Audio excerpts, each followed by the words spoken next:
Sina govstvana diradere naida, Gilavelo naida, Modgara michikito Giuliana naida, Gilavelo naida, Manskani koro pashani naida, Gilavelo naida, Dobchuktichki mi buriana naida, Gilavelo naida, Dunya ikuchete dogili naida, Gilavelo.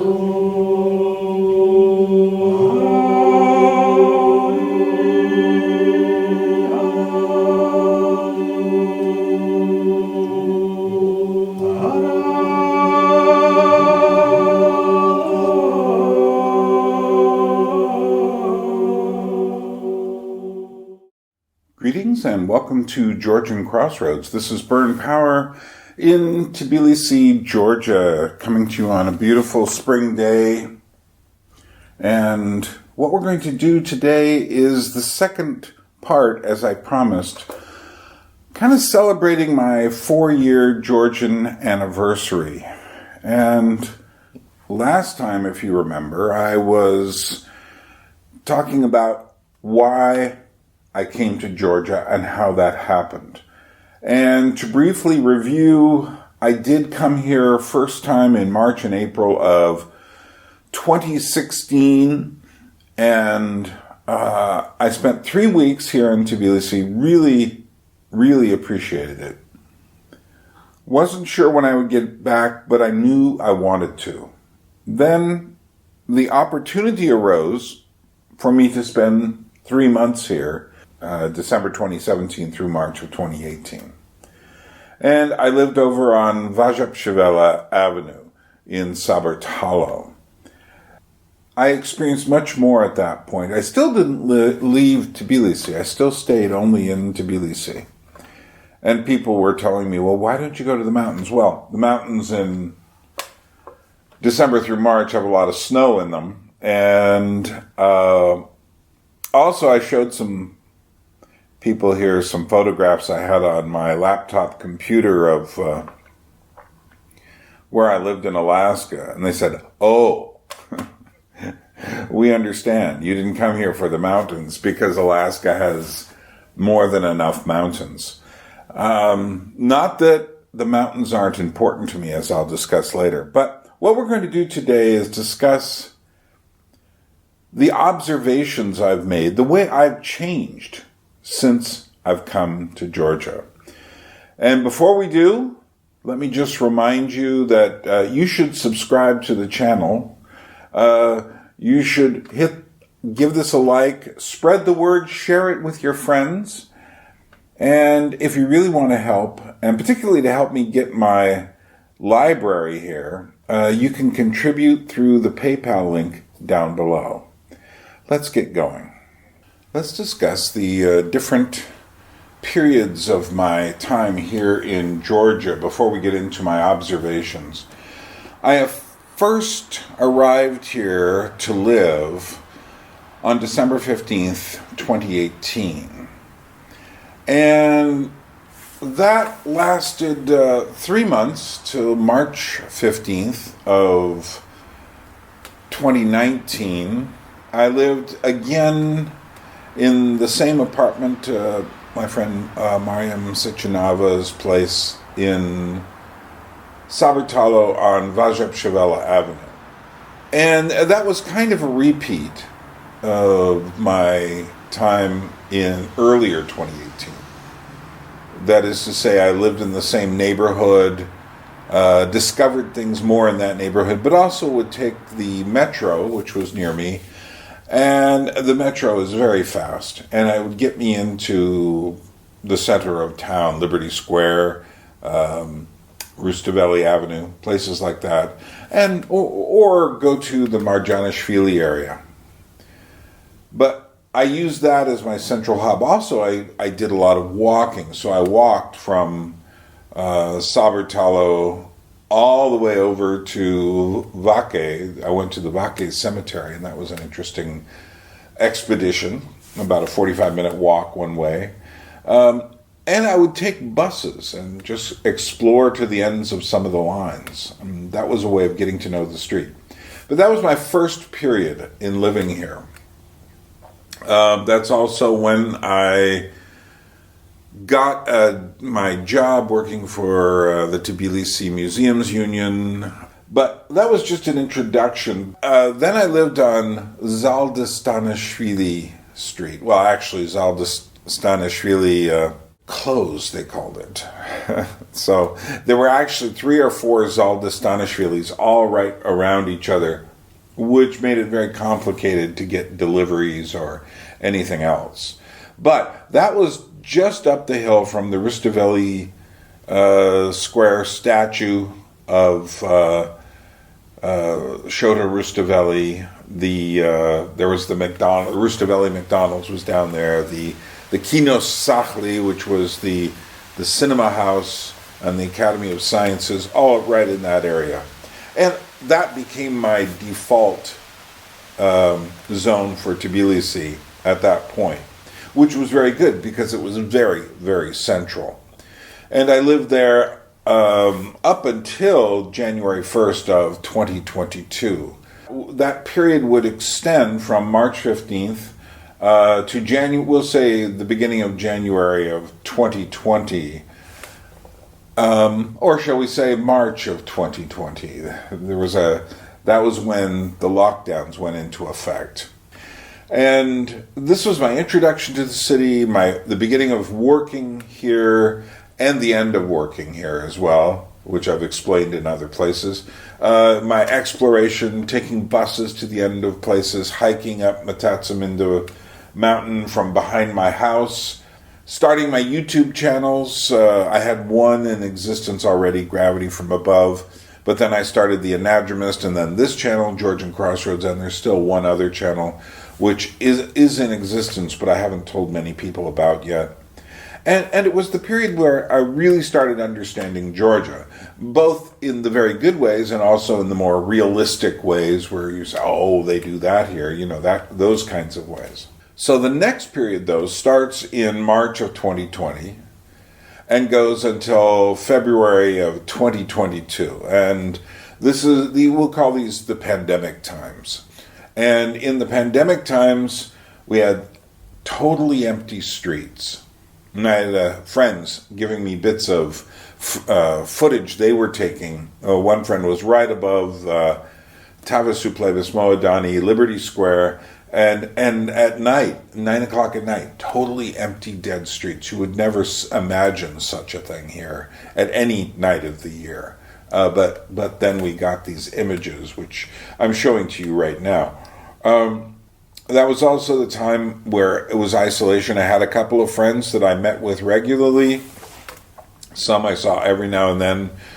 But that was when we thought just being isolated and wearing masks would prevent you from getting it. But in fact, as we learned, once the initial period of lockdown was over and things started to loosen up again, suddenly, I think it was out in Batumi, we started having people attending raves without masks, and before you knew it, the entire country had COVID, and you started seeing a lot more people attending funerals, and it was very serious. However, the Georgians didn't panic in all of this the way they did in other countries. During this time, there was kind of an awakening from the pandemic. It was slow. We went through 2 or 3 different phases, as many people did. But I also took a couple of really beautiful trips into the mountains by myself during this time. And it opened me to more of the beauties of the country. For me, it ended going to the Czech Republic at the end of February of 2022, and what started happening on February 24th of 2022 entered the next period for me, but also for a lot of people. And when I returned from Prague was just opening up, and the restrictions on masks were over, except in stores and such. Things felt like they were loosening up there, and by the time I got back here, things felt much more open, and within a few months, the pandemic felt like a thing of the past. And it was odd going to Germany later in 2022, where they were essentially treating it as the way we were treating it 6 months before I left to go to Prague earlier in the year. They were in some sort of twilight zone at that time. One of the things that also started on January 1st of 2022, I spent my first night here in my new apartment in Vaque, which at that time, if you remember any of the videos from that, was completely empty. I had to build my shelves, buy furniture, but it was a very different sort of neighborhood.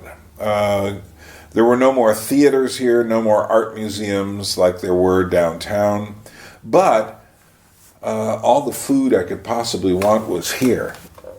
So essentially, this period of time for me has been a period of living in a new neighborhood and environment, but also the period of time during the Russian invasion of Ukraine and of the exile of many Russians coming over the border to escape what's going on in Putin's Russia, as well as an awakening of the cultural life again, which I find, of course, wonderful. So that's where I am right now. So I've given you that just to give you an idea of the different periods of my life here. So the first period was the end of 2018 into 2019, up to the beginning of 2020, which we can call, well, we wouldn't want to call it the old Georgia, but it was the pre-pandemic Georgia, which on one hand seemed optimistic, but on the other hand was kind of getting sluggish for reasons of politics and such that I won't go into. Then comes the pandemic, a couple of years, which is its own era, and then comes the post-pandemic but Russian invasion era. So very distinct in my mind, these periods, and the feeling of each of them is very different as well.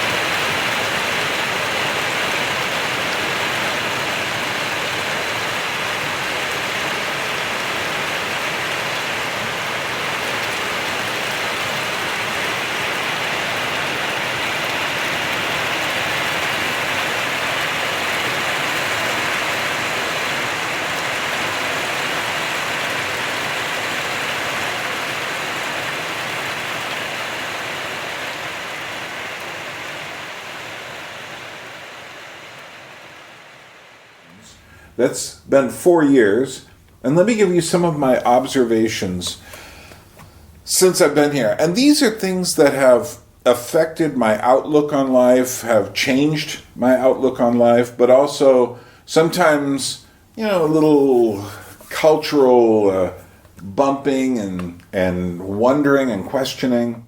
So the first thing, and the thing that drew me here, but it's still very important to me, is the music and dance culture. And by this, I'm not talking about any modern popular trends. I'm talking about the traditional music and dance. And when I first came here in 2016, I spent a couple of days with the Saakashvili Dance Company. And then in 2018, I discovered the Arisioni Dance Company, dance and music organization. Both of these present mythic folk presentations of Georgian culture on stages. Some of the dancing and singing is just absolutely astounding and incredible. In fact, this will give you an idea of what I find so incredible about traditional music, singing, and dance here in Georgia.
Well, I was also here. I went and visited Georgi Ushikishvili, and he has a folk school to learn folk music.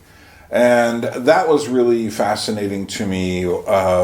Some of these clips from these things that I saw have received like 100,000 views on my Gravity from Above channel. I don't have that channel monetized any more than I have this one monetized or my others because I'm living here. And in order to do AdSense off of YouTube and Google, you have to get something in the mail. And I can't get any mail here. It's just crazy. So I can't monetize this. I may figure a way around this at some point, but I haven't been able to do it yet.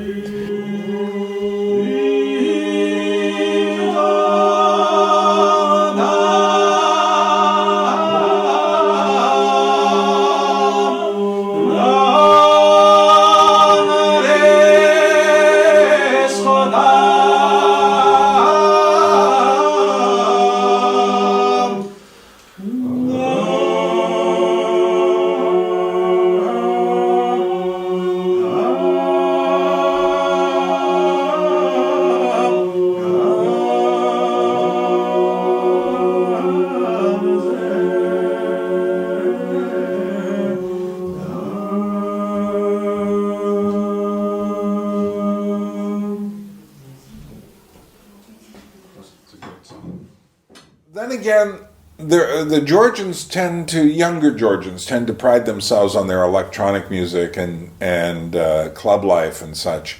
I don't. To me, it gets pretty boring. I'm walking through, the Sabertalo City Mall, and I hear electronic music going pretty loud, too. And I'm just like, why? This is just the least musical thing there is. It's just a rhythm.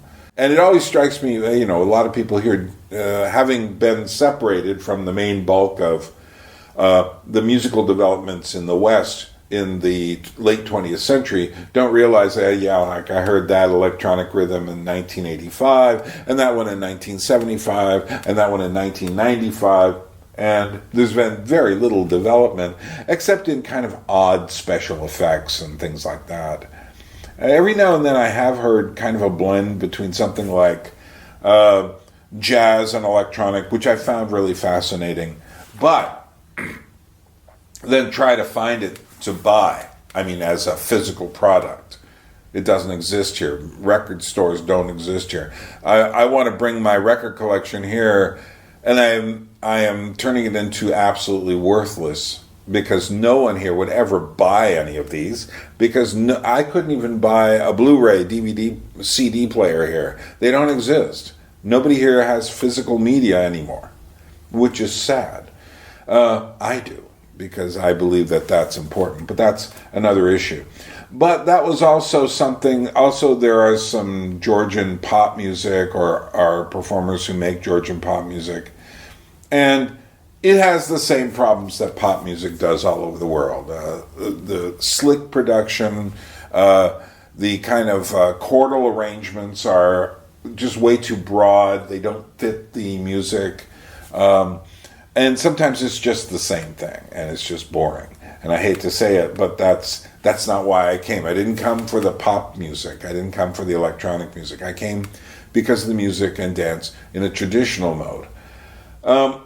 Also, though, I have discovered the ballet culture here, which is really fascinating, whether it's the more traditional Russian-type classic ballet that you'll find at the Palaishvili Opera Theater. I have really good friends in the Georgi Alexidze ballet troupe, and what they do is modern, but it's not... It has a lot of content to it. It's not empty. It's not simply gestures, but there's really ideas and such. And when I go, particularly there's one called Beatrice, Dante's muse. And you go to that, and it's her trip to hell before Dante's, and her trip to heaven and hell. It's just an absolutely amazing piece. So and it doesn't cost much to go to the ballet here the way it would, say, in New York City or London. So I really appreciate that as well here. So music and dance culture in Georgia, I really like. I do find that people here really like music of all sorts. It's amazing how many people here know their folk music in a way in which I don't think you would find anymore in way too many parts of the West. So the next thing that has become very important to me since I've come here is the puppet and theater culture here. And I find that actually Georgia, particularly Tbilisi, turns out to be a better puppet city than Paris, believe it or not. There's more puppetry going on in any specific period. Now, there is the Tbilisi State Puppet Theater, which has regular shows. Most of them are for younger people, although some of them, it doesn't matter what age you are when you watch them. There's also the Gabriadze Marionette Theater, which tends to go in cycles. So it'll be active for a few months, and then they'll go on the road, and then they'll come over. And these are more expensive tickets, and they tend to sell out quickly. But by more expensive, I don't mean, $35. I mean more like between $10, $15 or so, like that. But it's a small theater, and they tend to sell out every seat when they do. But their productions are the highest quality. There's also the Budragana Gagra Theater, which is the one I'm most connected with. They do one show every month, and then they also go off. They've gone off to Berlin and to, I think, Amsterdam, other places, and performed. And they have, they go off into the villages, and I had a chance to go off to a couple of small villages with them last year, and I still haven't put these things online yet for people to see. But here's a little clip that'll give you an idea of their work. They do hand shadow puppets. Not just hand shadow puppets, but sometimes abstract hand shadow puppets. This was a particularly crazy audience of Azeri children, because it was near the border of Azerbaijan. So check this out. And then there's my friends over at the Tbilisi Chamber Theater, Georgian Khazava, and his people. And they do both kind of very interesting modern theater, as well as they do puppets. And then there are other theaters which use puppetry. There's the Movement Theater, which uses puppetry as well as electronic music and dance and acrobatics into one melange of things. And the Marjanishvili Theater also uses puppetry. My friend Nino has a separate puppet division, which is not regular, but is regular enough. The best way to find out is to go to the Georgian tickets.ge website, and then you see what tickets are available. As far as I know, that's the only way to really understand what's coming up here. There's no website that just says what's happening in Georgia. Unfortunately, somebody needs to do that to help tourists figure out where to go while they're here, because it's more than just things you buy tickets for. Then one thing I knew nothing about before I actually came to Georgia the first time, and have since learned much more about, and sometime I'm going to do a few videos on the subject, is Georgian art. And Georgian art goes back into the Middle Ages with frescoes and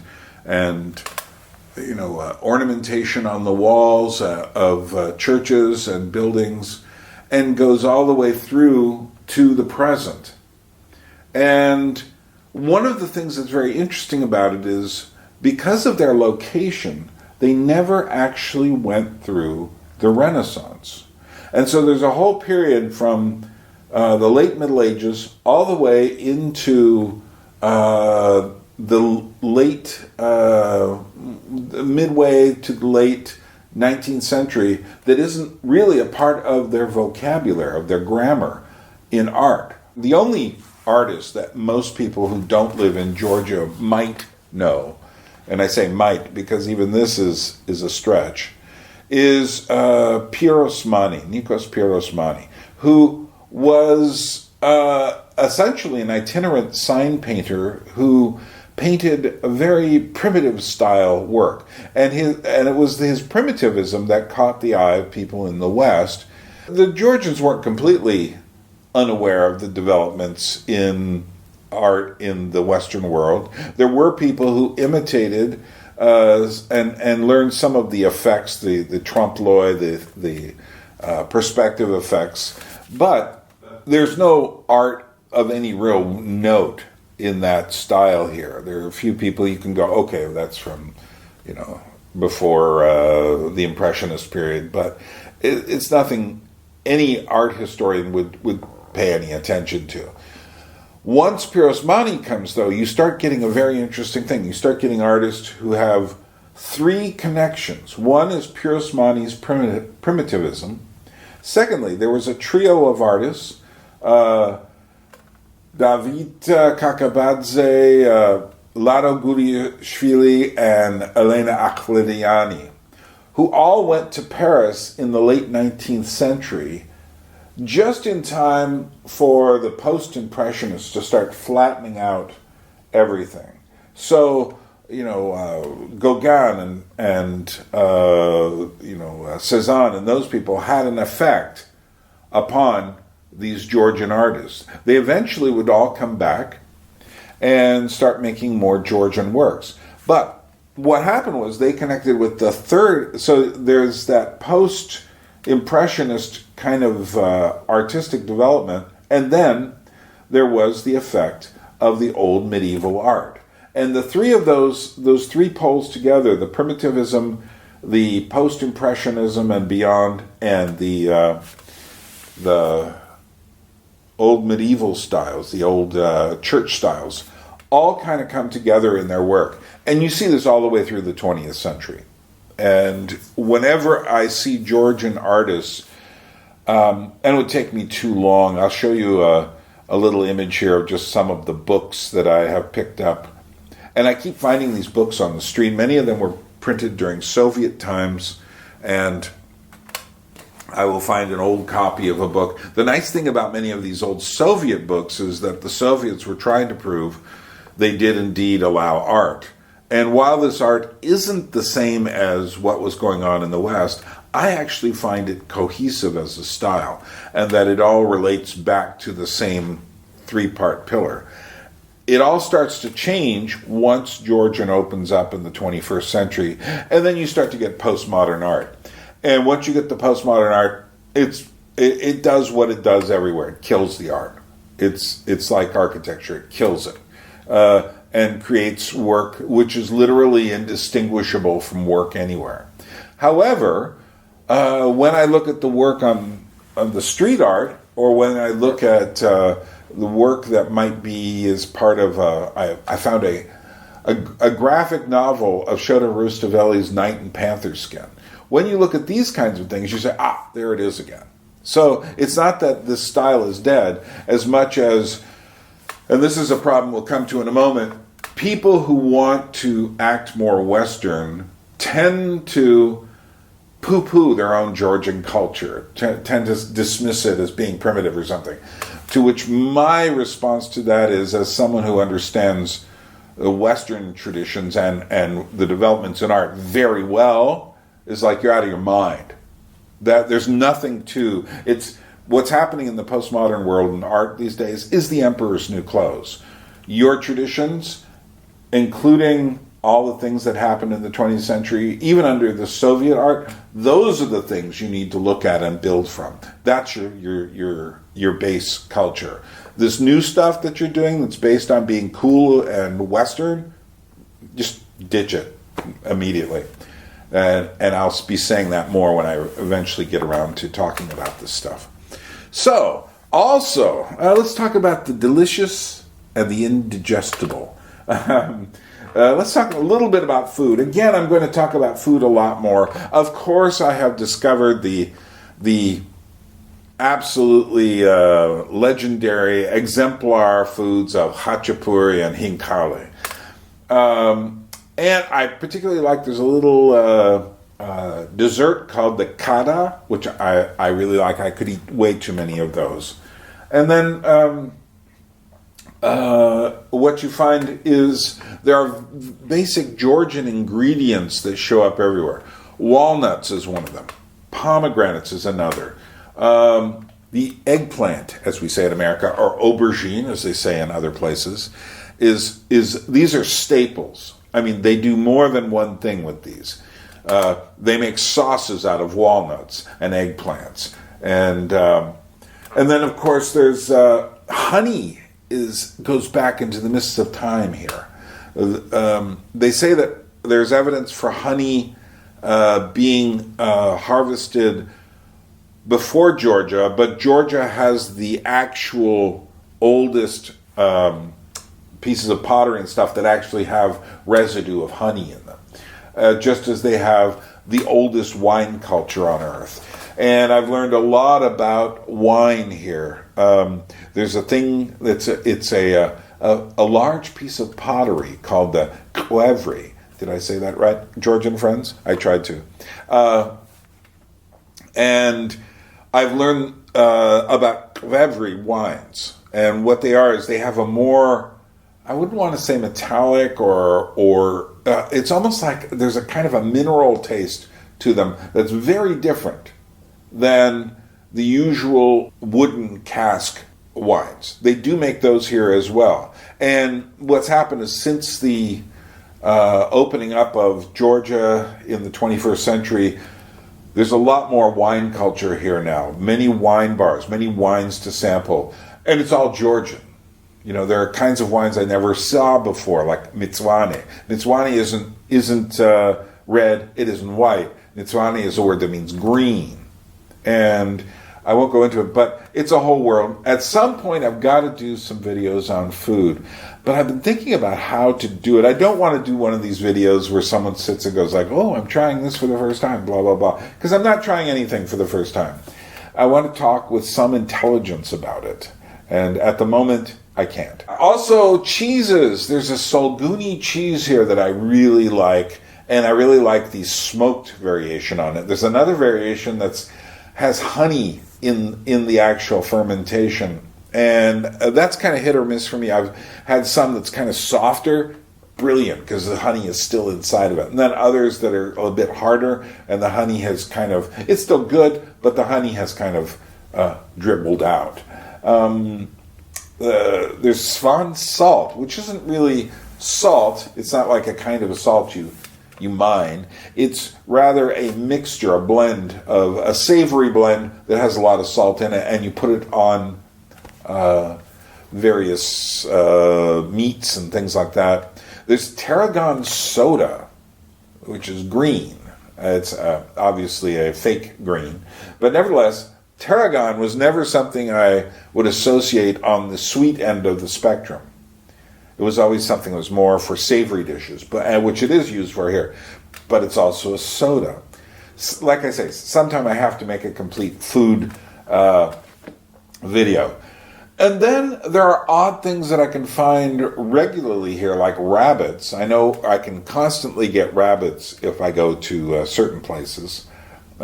German sausages, which are really great, and I can find those regularly here. There is, in fact, a butcher shop not very far from me. It's one of the best butcher shops in the city, called Blauenstein, and it was started by a Swiss gentleman, Mr. Blauenstein, who evidently, I think it's more French techniques than German techniques, because everything in there is labeled in Georgian and in French. So, but here's a weird thing before I describe this butcher shop. Everywhere else, the Georgians do not have a culture of butchers. They have a culture of people who cut up meat, but there's a difference between a butcher and someone who cuts up meat. If you go to America, you will see a very detailed chart imposed on the line drawing of a cow of all the different parts of the cow and exactly what cuts of meat come from there. In France, you get something similar. In Germany, you get something similar. there isn't that kind of culture here. I've never walked into a Georgian place selling meat. Notice I didn't call it a butcher shop. And seen a diagram of a cow with different cuts of meat. Georgians tend to just cut big pieces off. Some of them are in regular shapes. If you go to a place like the Agro Hub, which is not far from me, they have a pretty good butcher there. But they will have regular size cuts. But they don't necessarily, they will cut clean across what we in the West would consider a great cut, like a T-bone steak, which I can get at Blauenstein. So I will get certain kinds of cuts of meat there. I can get pre-made Wiener Schnitzel there in the pork section. I can get pork kidneys there. I can, to make a steak and kidney pie. I can get all sorts of interesting meats. Now, this isn't to say I don't like the way Georgians cut their meat. It's just that, if you're used to the taste of a certain kind of cut of meat, and then you find, oh, well, it's been turned into something else. It's often the meat is put on skewers into kind of a shashlik kind of thing, or it's boiled. And there's some I had the other night at Bachana Halvashi's place. There's this amazing thing. I don't know the name of it, but it's just like ultra boiled down pork in a kind of a barbecue sauce, just mind-bogglingly good. The reason I'm not talking about the Georgian food that much is because I don't have all the names memorized, and I don't know what's in all the ingredients. And like I said, I don't want to talk just like I like this, I don't like that kind of thing.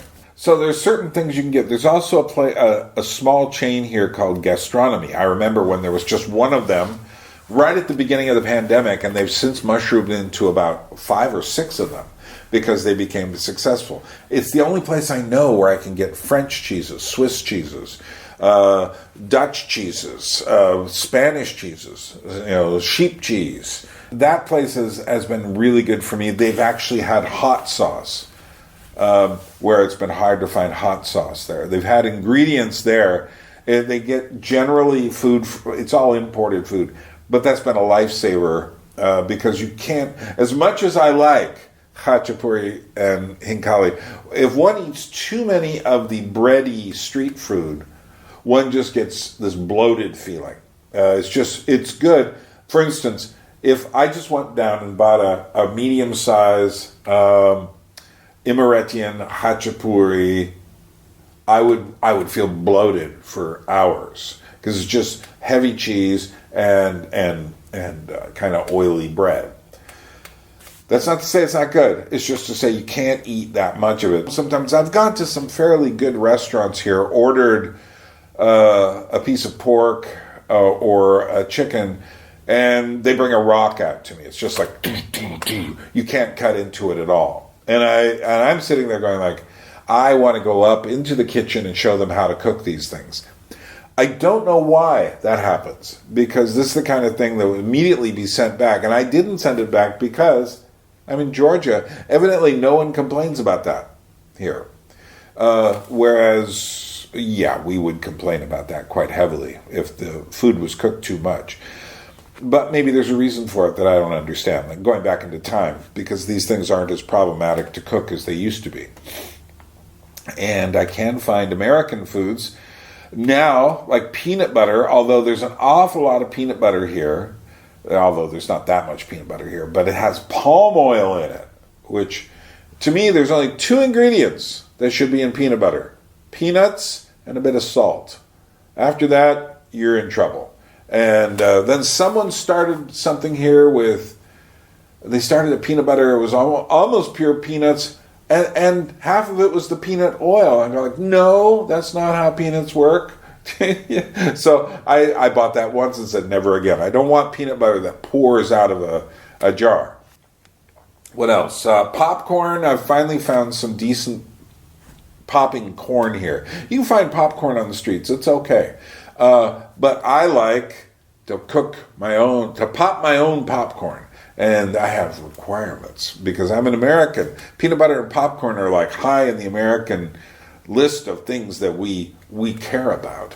But I can find some that I can actually buy here. And that makes me feel, that when you need that peanut butter, you need that popcorn feel, you can get it. And so there. Okay, enough about food. So let's talk about some of the disappointments of being here. For one thing, I guess I've watched way too many Georgian videos of kids sitting around playing panduris and singing and people dancing and such. It doesn't happen nearly as much as it used to. And one thing I realize is I've arrived here right behind the smartphone.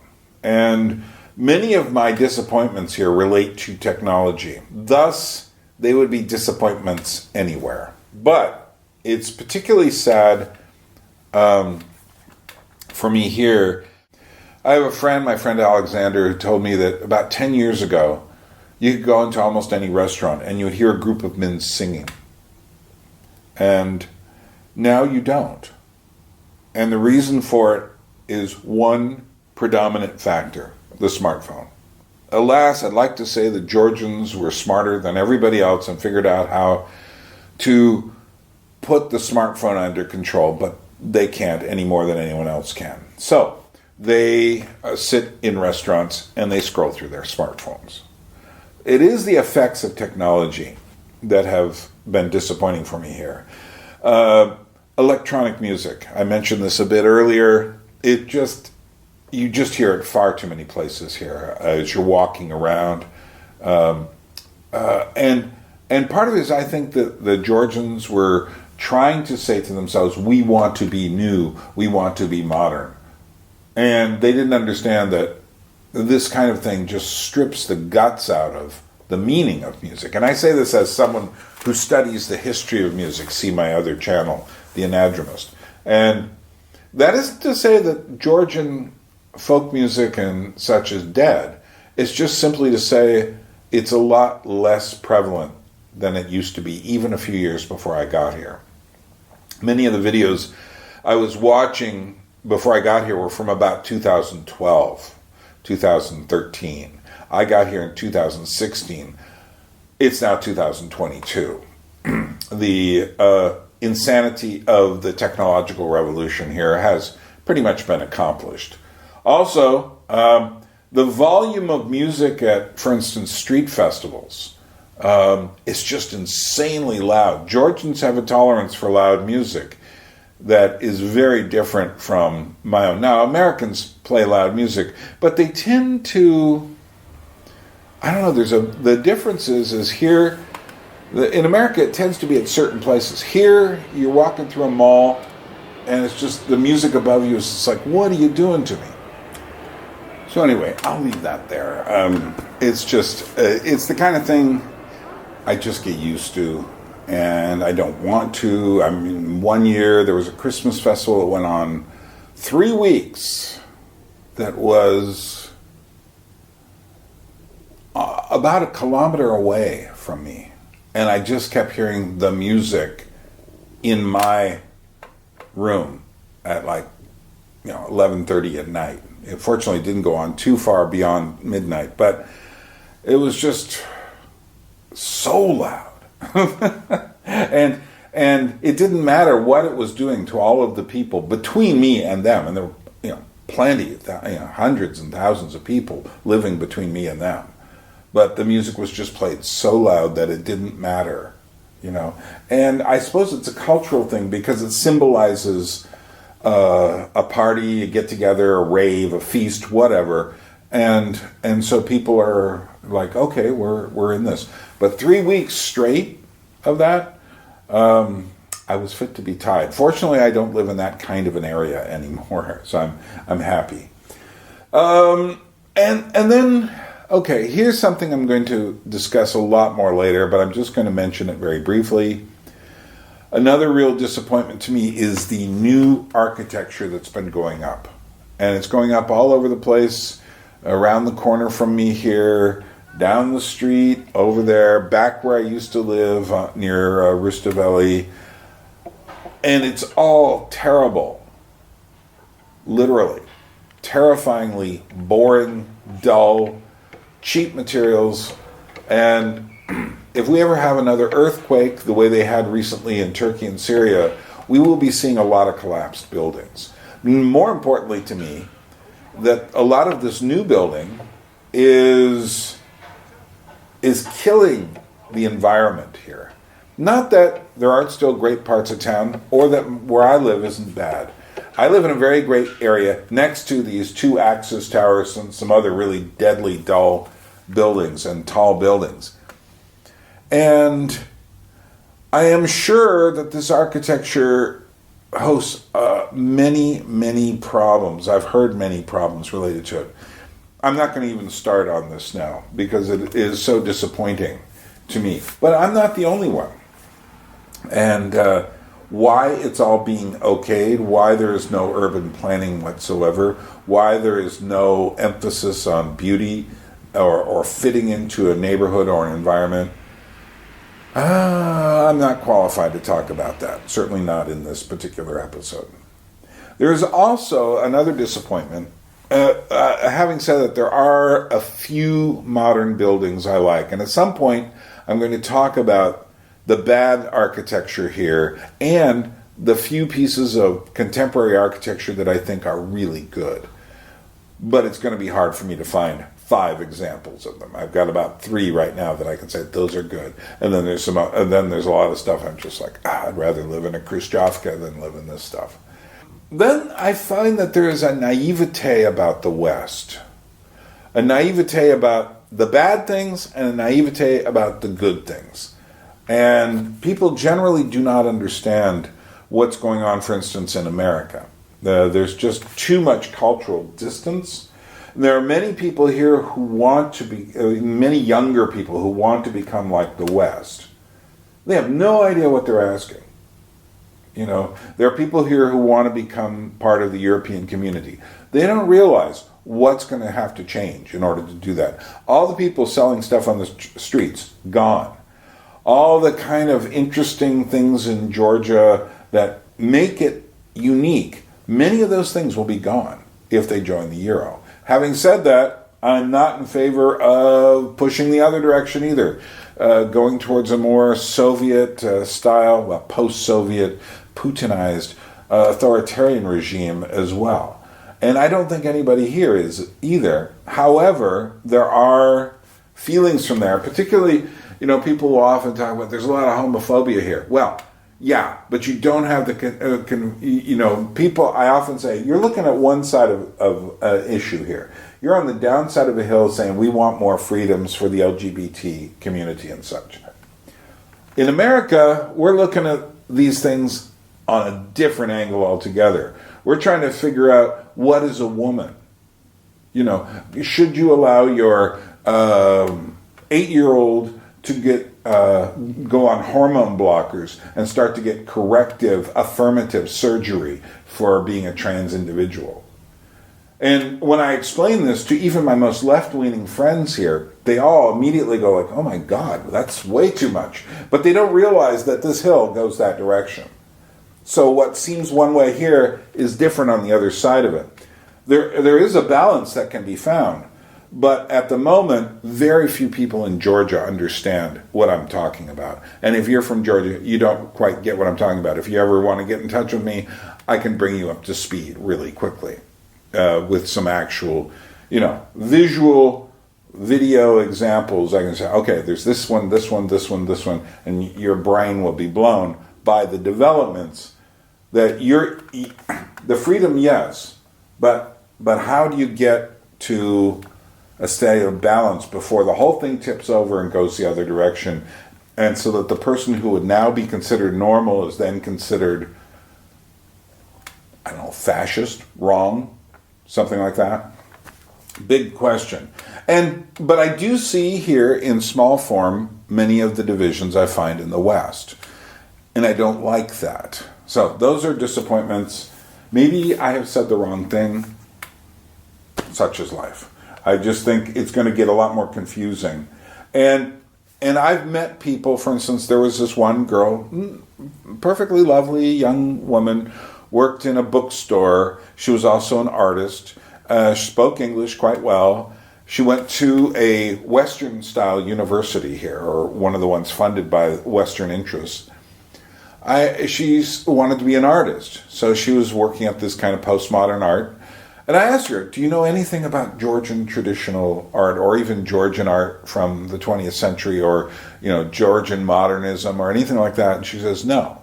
And I said, you should really learn. Because all she was being taught was deconstruction.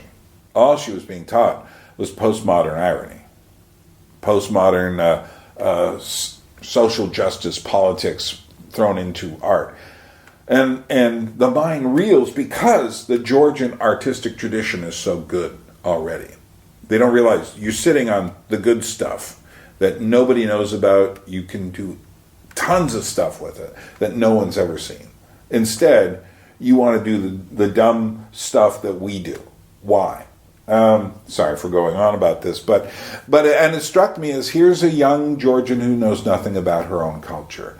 And that's not a good thing. That is what the postmodern mindset does to you. That is what being too much a part of the West will do to you. After a while, you just become a vague citizen of the world trying to work on global issues. And I can understand people who want to keep that away, and I can also understand people who want more to open up. But you can't open up and remain naive about what you're opening up to. And that's all I'll say about that. I have had difficulties being here. And one of my difficulties came in trying to find a place to live, ending up not being able to get a loan because I'm too close to the age, 70, where you can no longer get a loan. Never ran into that problem before. And so then there are the problems of getting my library here. I've talked about these in other places. One of the things I haven't talked too much about is the traffic here. The traffic is a difficulty.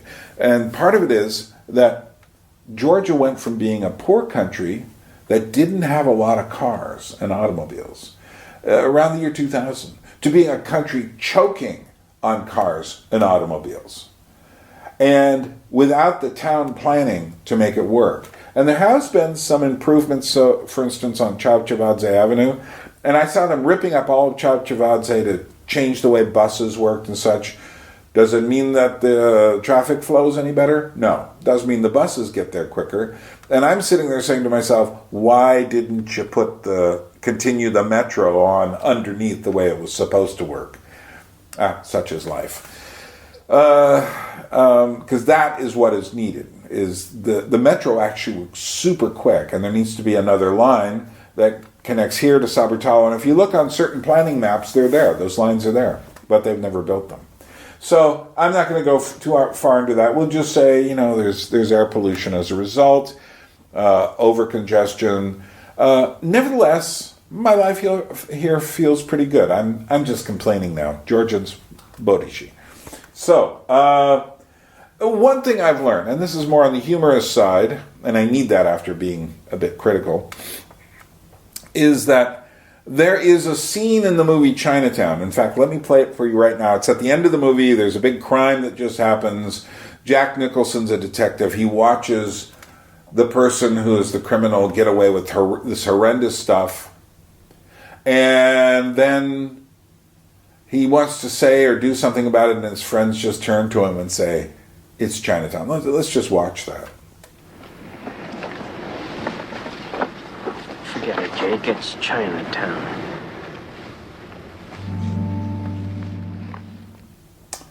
It's Chinatown. Now, in the film it's said with kind of a hopelessness. But here I've learned to say, it's Georgia.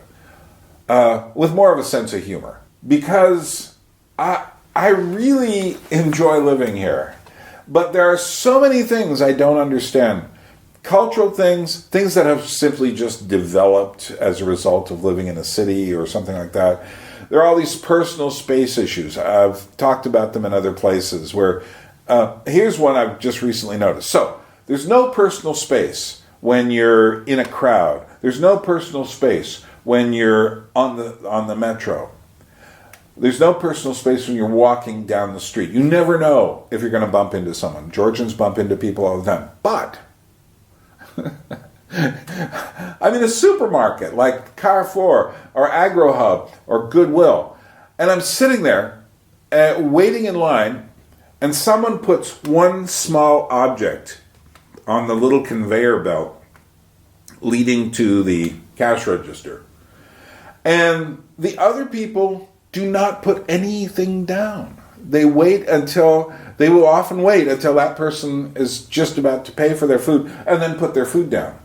And I'm sitting there going like, no, just start putting your food down as soon as there's space, because you want to expedite this, because if we have to wait for you to put your food down, it's the American mentality. But in my mind, I just say, yeah, it's Georgia. Don't get blown out of the water by it. Same with, here's another one. So, we need a lot of hand sanitizer during the COVID. And all of a sudden, all this hand sanitizer shows up.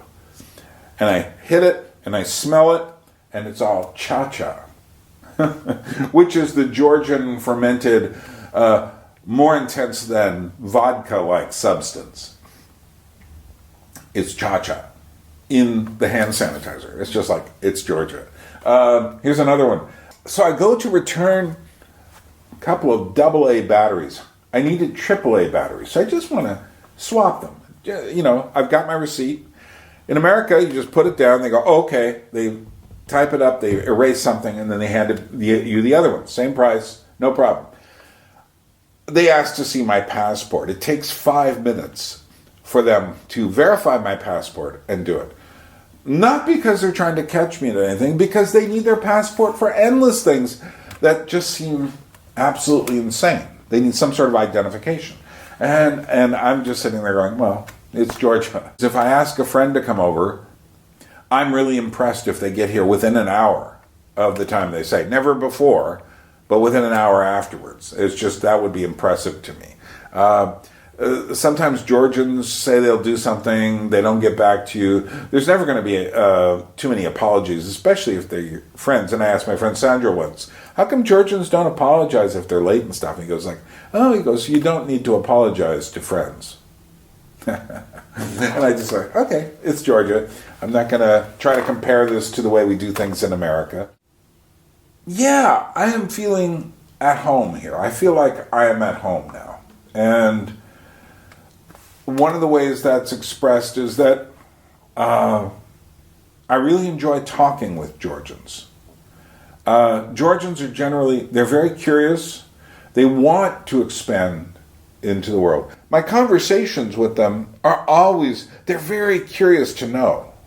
And I think part of this curiosity leads them to swallow way too many myths about the West as it is right now and don't realize what they would be sacrificing to have what they think is cool, which isn't. So I really enjoy the little markets. There's a couple little vegetable stands. I picked the ones, there's a couple down here that I like more than the others. And then after a while you get to start to, they may not speak English at all, but I know enough Georgian now to at least be polite and have, the guy sees me and he goes like, oh, Gamar Toba, it's just like very friendly. It's just like once you start habituating things regularly, you become part of their world in a way I really appreciate. I have a little shop here where I go to buy tea. A couple of women set up this tea. It's not a tea house. It's not a place to drink tea. It's a place to buy loose leaf teas. There is this one French chain, Palais de Thé, which is here, and they have that in Paris as well. I prefer going to this individual little one where these two women have so many different kinds of teas and coffees, and I prefer that kind of a thing. I like going to the bazaars and the bazrobas. The bazaar is the place where you buy lots of different kinds of foods. The bazroba is the place that has lots of different items to sell. Over by the train station, there's the deserter bazaar, and then this huge bazroba attached to it, and different stores in the area. But also there's one in Samgori, and then there's a place to get all sorts of practical hardware stuff in Didube, and all these different kinds of things. I like getting to know the city and getting to know the people more that live here. One thing I really have appreciated doing, I have friends here who are expats who will not take the bus. It's like the bus is considered some sort of like lower form of transit. And part of it is, I think, in America, the bus is is you don't take buses unless you're in the city, but even then, you avoid the bus. But here I find the bus to be, sometimes it's overcrowded, but I've gotten to know the bus system so well that I know, okay, that bus will get me there too if I walk 2 blocks when I get off and go that way.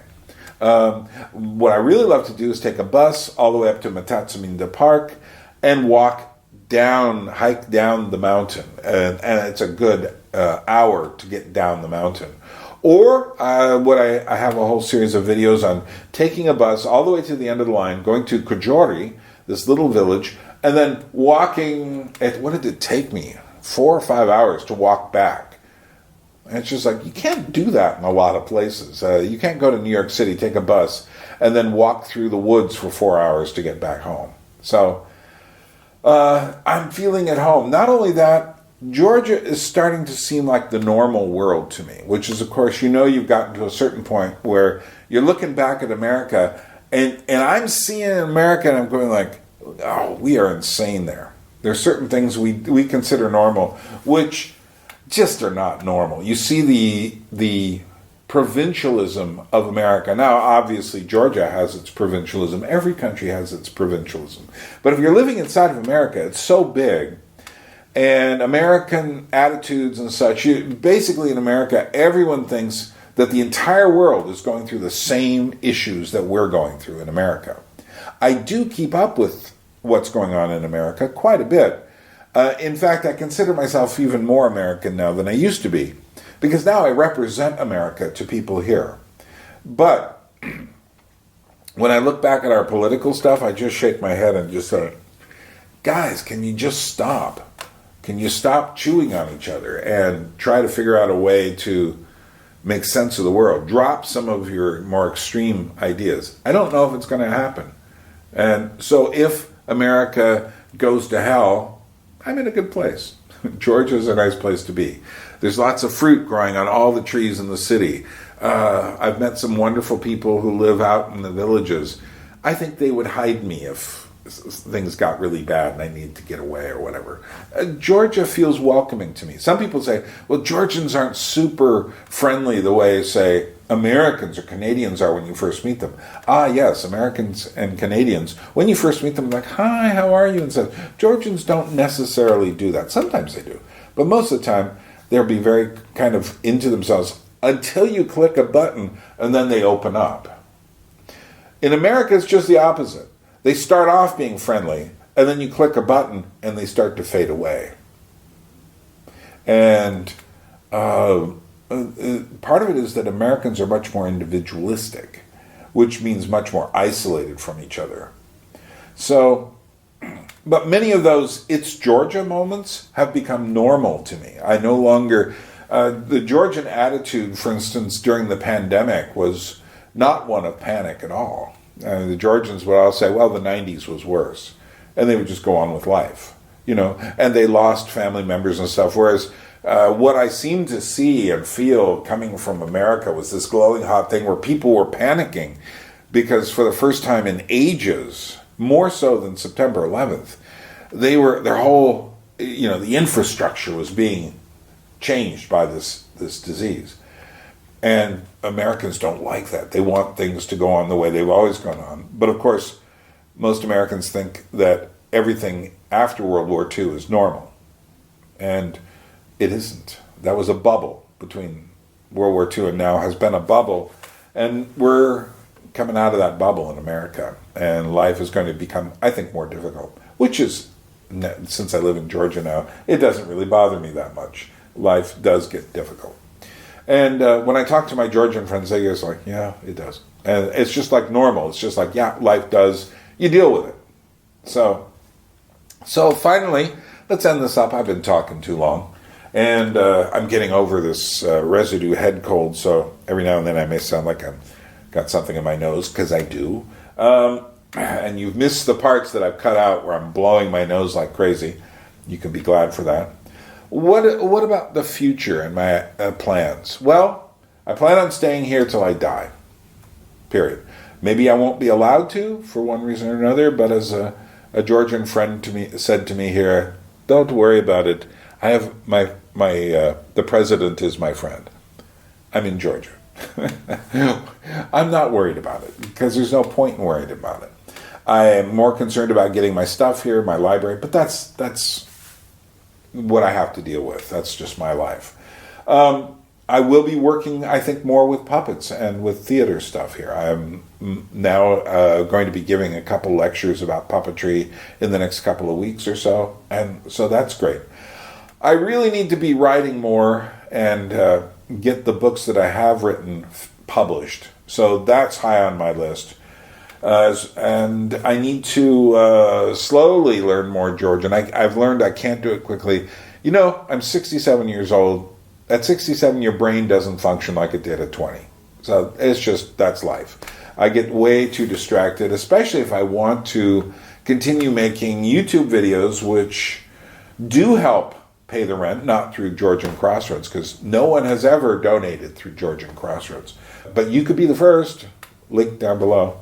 But to continue slowly learning more Georgian, and to, I don't know, I want to invite friends here to visit. I'm planning to invite a group of friends later this year, and I talk about that on my other channel. And of course, meeting new friends. The great thing about living in Georgia is there is an openness to people.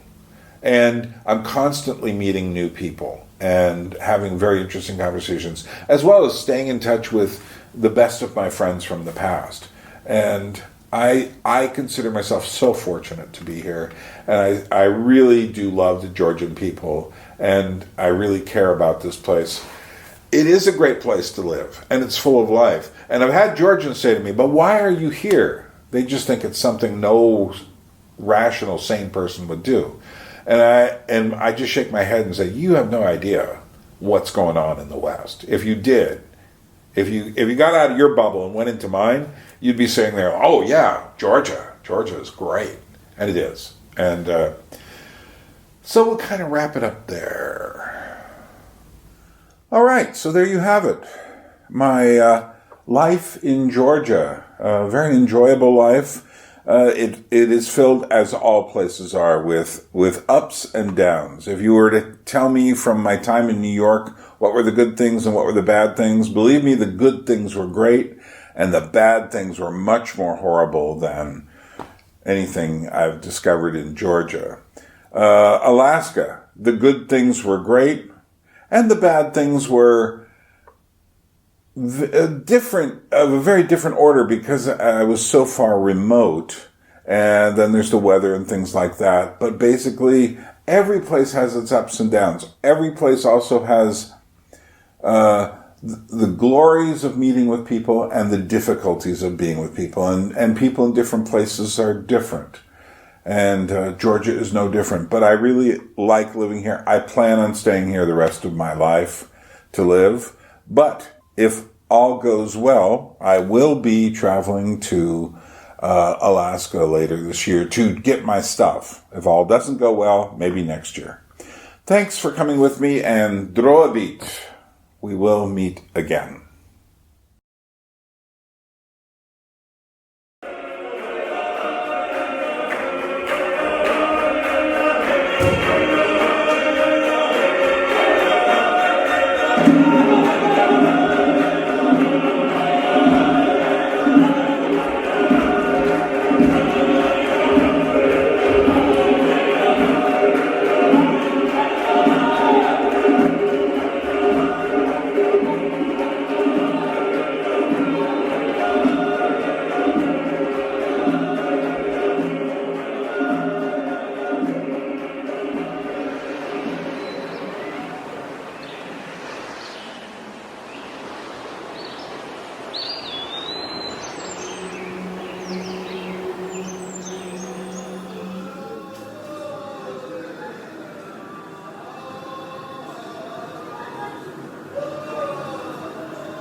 I've been listening to a supra and men singing in one of the apartments in the courtyard all evening. It is magnificent to hear real human voices singing. Yes, the modern world has shown up here, but it has not dimmed the joy of Georgian music yet. And I don't think it ever will.